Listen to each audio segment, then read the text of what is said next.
How's it going, buddies? Working to bring you specifications you can relate to, so you can have an educated decision on your purchases.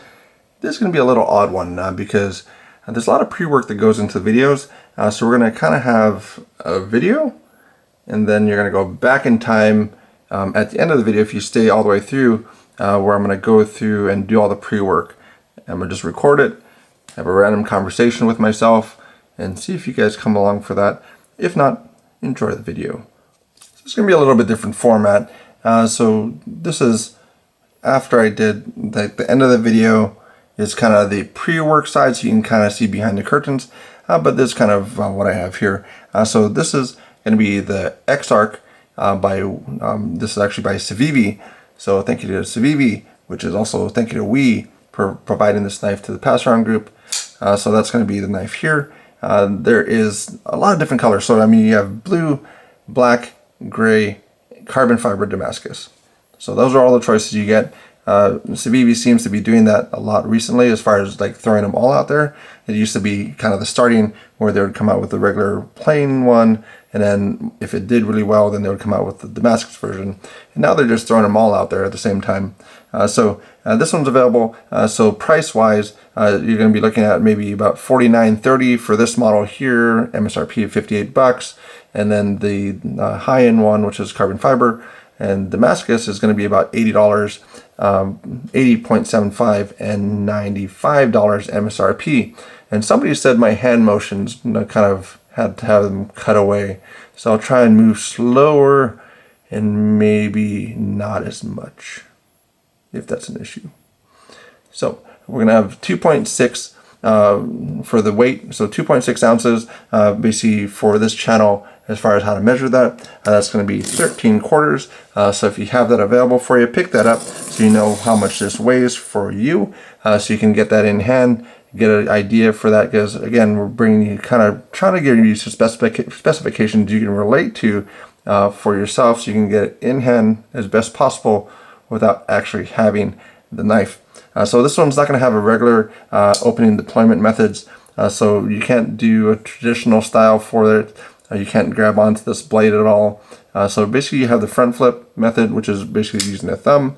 You could, some of the knives, front flippers, I can use basically my pointer finger, and I can still do it there. So I tried it earlier and I hurt myself.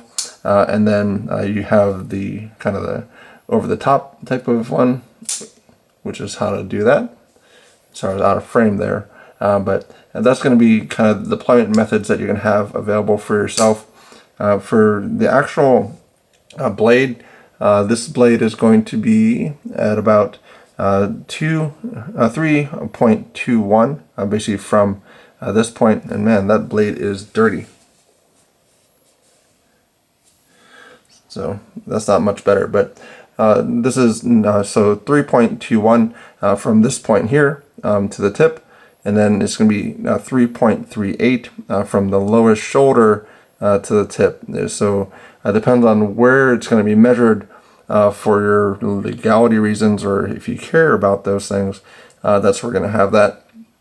Also, it's going to be a hollow grind throughout, which they do really well on. D2 blade steel for it. That's going to be something that is really low on corrosion resistance. So it's going to be probably about 7th percentile. Edge retention is about 47th percentile for it. So not very high. For the actual handle, it's going to be about 4.1, and that's all the way to this lanyard. So that's going to be the length on that for it. And then this is a standard Civivi pocket clip. It's going to be, I think it's just about on everything. So even on their rustic gent for their slip had this same type of style. So if you have it in pocket and then people know knives, they'll go, oh, you're rocking a Civivi. So that's going to be kind of the telltale sign for that. Behind the edge thickness for this one's going to be about 4 sheets of paper. So this edge here is about 4 sheets of paper for it, about 16 thousandths. And then also for the degree of ramp, so basically from disengagement to when it's actually on the blade, for that detent ball is about 15 degrees, which is really excellent. So for my standards, about 20 degrees is really good, 30 is okay, 40 and above is something's wrong. Like, that's a lot. So to get an idea, about 40%. 40% is like that. So that's like a lot before that detent ball's on there. And so that's personal preference on that. So let me know if you guys agree or not, or even care. But the actual blade stock thickness is going to be 2.93 millimeters. Both carries, so right hand tip up, left hand tip up carry. So that's something that's good about it. It does have a T8 body screw on this side, but it has T6 on that side, which I'm pretty sure it's T6. Yeah. So T6 for the pocket clip screws. If you take it apart, then you're going to move that other clip or screw over to that side, which is the T8. So that's going to be how that works if you're going to go left hand carry for this one. So out of all the things, it was okay. Front flippers are kind of an emerging market still. There's some good things about it, some not so good things about it. I found in use wise, when you're actually trying to use the knife in and out of your pocket quite a bit, it doesn't make it easier. So I would almost prefer a regular deployment method, but in comparison to some of the other ones out there. So this was from the Blind Knife Review. If you ever go back on that, we sent it around to a few reviewers, and we did reviews blindfolded to see if we could determine what the knife was, what the price point was.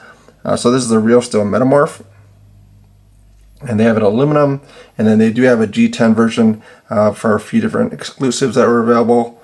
And then you have this one here, which is the Boost Blade Smoke, built by We. So it's actually under the same line as Civivi and We, same company. This is made by We for the brand, but is OEM'd. So for me, this is okay. It's smaller, but it's not so small where you're going to be less than legal parameters for most places. So this is where, if this didn't exist, I could recommend this a lot more. But right now it's going to be a borrow for it because this exists. So this is actually one that you can get with the G10, and you can also get it with a deep carry pocket clip for the newer model. But just the detent for it, the actual, the detent's a lot better for the knife. I almost couldn't get that, but it just feels a lot better for this knife. So the Metamorph, it was my recommendation. So if you hate the Metamorph and you want something a little bit smaller, go with the Civivi. But otherwise, I think that the gold standard is still going to be the Boost Blade Smoke, if you can pick it up, if you find one. But this is just going through all the little details on it.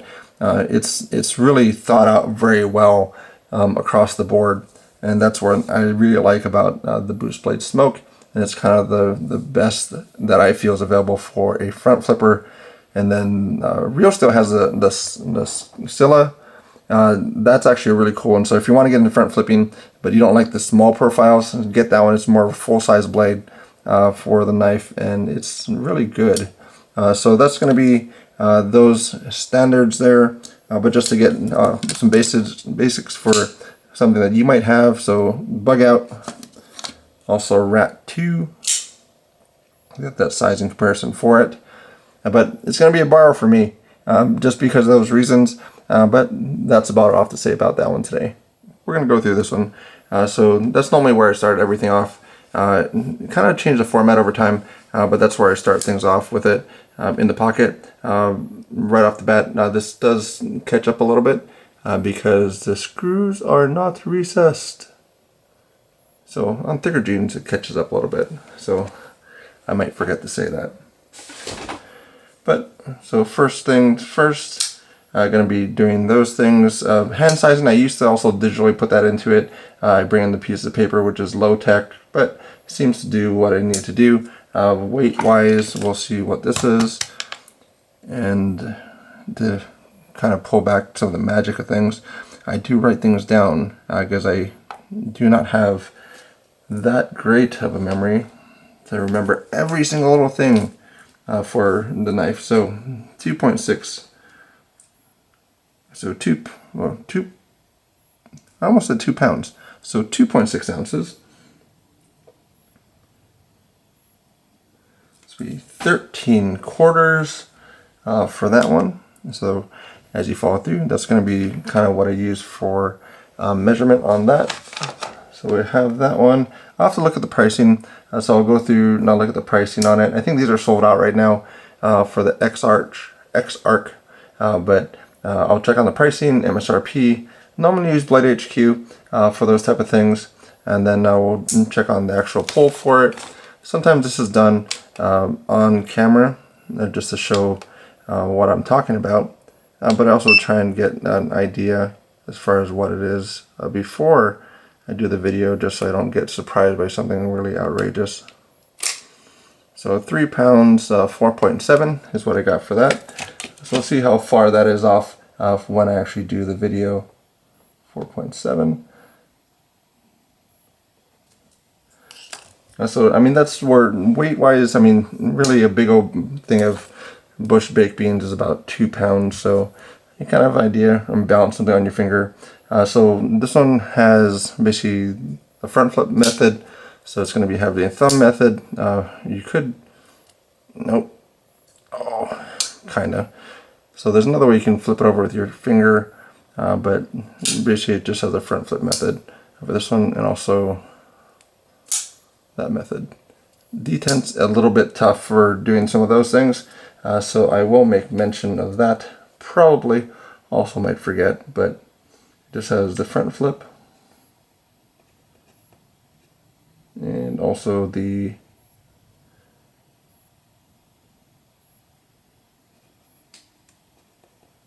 I'm just going to call it the overflip. So we're going to do the measurements on it. So I normally use them for that this little scale here. So I will see what the measurement on the blade is. So that's one thing that's kind of interesting, where there's two different blade measurements.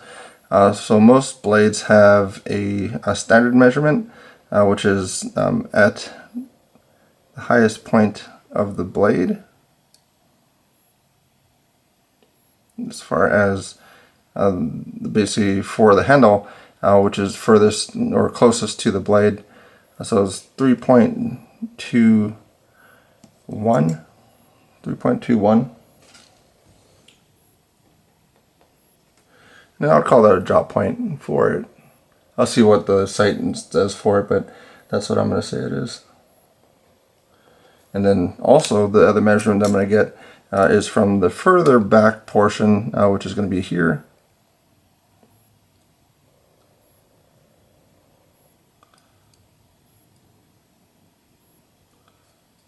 That's going to be kind of a different measurement. So 3.38. So this is probably extremely boring for some, but might be interesting for some others. But just kind of randomly talking about stuff. They're flat grind, it does have that. So that's a plus. So it's kind of a plus and a minus for some of the grinds. Oh, not flat grind, sorry, hollow grind. So hollow grind for it, this is a D2. D2 has now really kind of low for corrosion resistance. I use folks from Creely knives and also from Knife Informer. Is kind of my reference point for that. That's where they kind of go about doing things. I also used to put these onto the video. I don't do that anymore, but it is something that I use for it. So that's where looking at some of the information for the edge retention side, where you'd use a D2, that's going to be about 47%. So that's going to be something that I should probably make a key for that, just to make it easier. About 47% for that, and then that's where you're going to have corrosion resistance is going to be really low for the knife. So that's going to be probably about 7, and that's like a single digit number, 7. So that's going to be not very much for that. And we'll have the handle. So this is where all this stuff goes on the front side. Also carrying it, so I carried it at work. So this is something that I had around. So that's 3.39. I'll probably include that backspacer or the lanyard. So it's 4.11.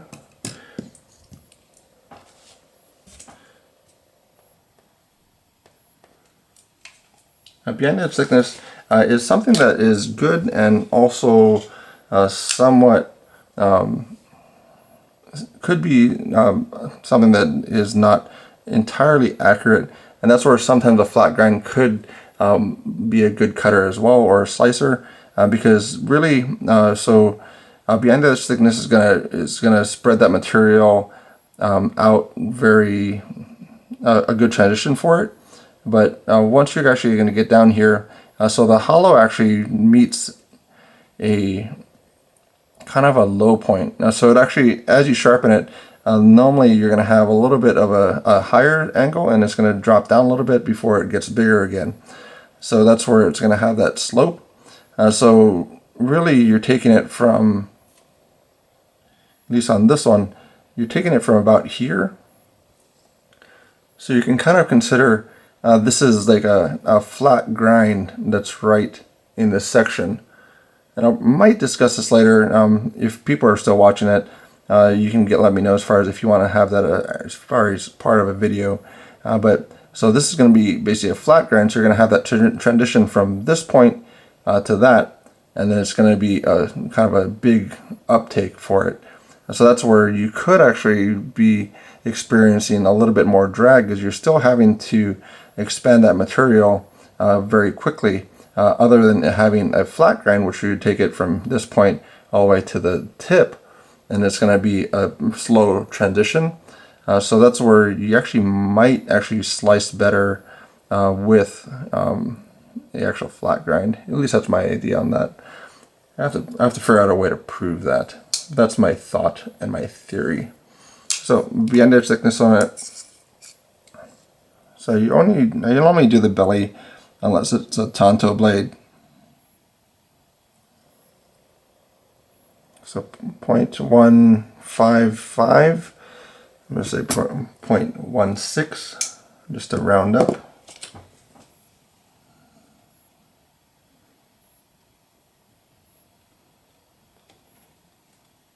Sixteen thousandths. So 16 thousandths. So I normally convert that over to millimeters.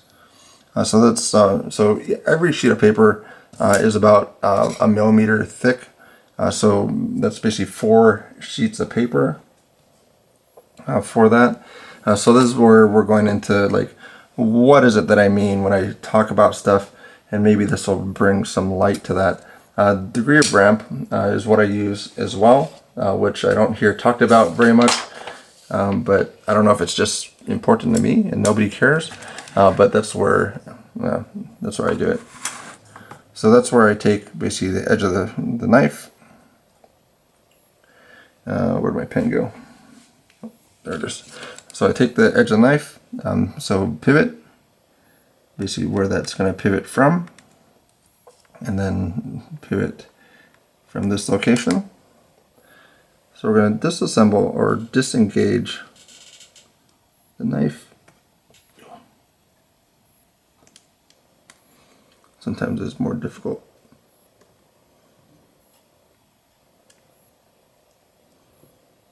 So disengage the knife.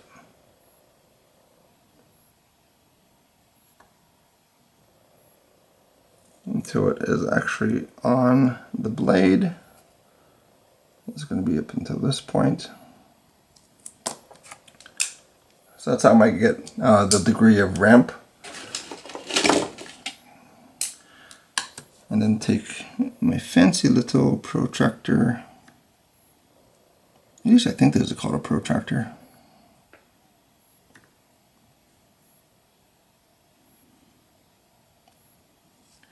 I'll open it up. And we're about 15 degrees. 15 degrees. So that's actually really good. Probably some of the worst I've experienced is on the pilar. That's a lot. I think it's like 40. So 15 degrees. Then we'll do the actual stock thickness for it. And normally the stock thickness is going to be the highest near the spine. So this one, I'll just do it at the flipper tab. So 2.93 millimeters.